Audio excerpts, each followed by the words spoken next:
So ngayon meron naman tayo ditong avocado. Kinuha ko doon naman sa box. 10 kilos naman ito sila.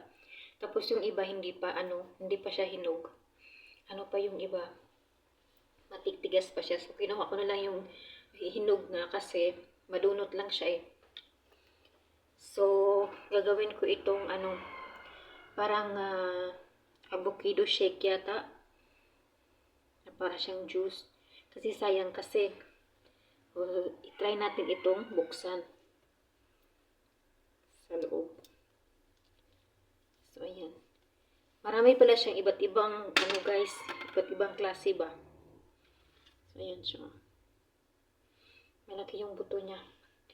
Meron siyang color red. Merong parang violet siya na maitim. Tapos merong green. Meron siyang murag bugas-bugason ba? Na pagka-green. So ayan yung napili ko. Meron pa doong meron din ditong mabilog siya. Na malaki din siya. Tapos ito din. Yung pinipili ko lang yung humok. Yung malambot. Kasi gagawin kong juice. Kasi pagkakainin mo lang siya na hindi mo siya lalagyan ng ano-ano ba. Wala siyang lasa. Ayan.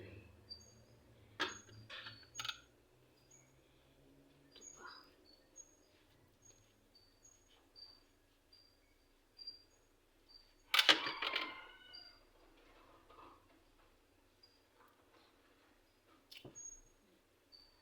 Ayan siya. Luto na talaga siya guys. Hinog na hinog siya sa loob.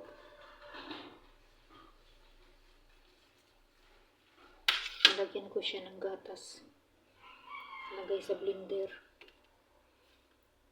Gatas at kaunting asukal. Lagyan daw ng honey. Ayan. Masarap din ito ilagay sa salad. Nagawa ko na lang na mga juice kaysa itatapon. Kasi dati hindi talaga ako mahihilig kumain ng mga ganito ba. Kadalasan tinatapon ko siya pag hindi siya mauubos. Kaya ngayon ginagawaan ko na ng paraan para mapuslan. Kasi sayang.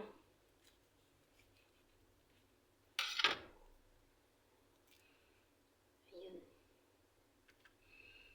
Dati kasi pag nagdala ng mga ganito dito, hinayaan ko lang, tapos madunot siya. Yun ginagawa ko kung ang tagod-taguron. Nag-ano na siya ba? Tingnan nyo. Yung niya, liso niya. Parang maging damo na siya. Ayan o. Tutubo na siya. So, hinog na ito. Matagal na talagang hinog yata.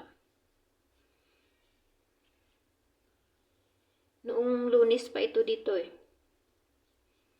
Lunes, ngayon ay Sabado. So, 1 week na.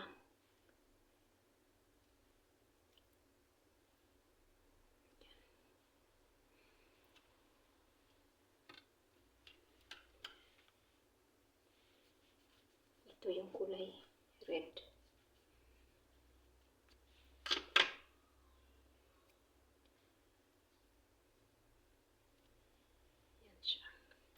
Tapos meron ditong malaki.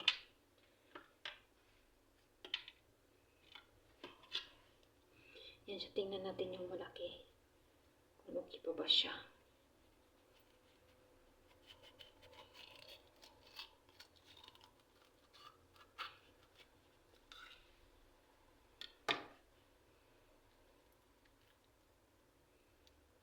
Ayan.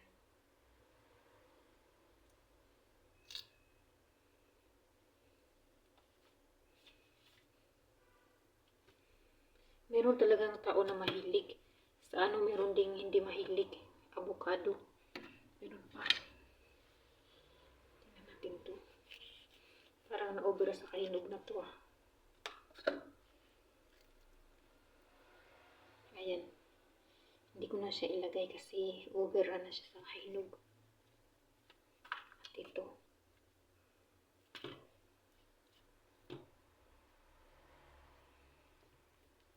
Ano siya yung unod niya ba kay damol. So ayan lahat ang ating nabiyak.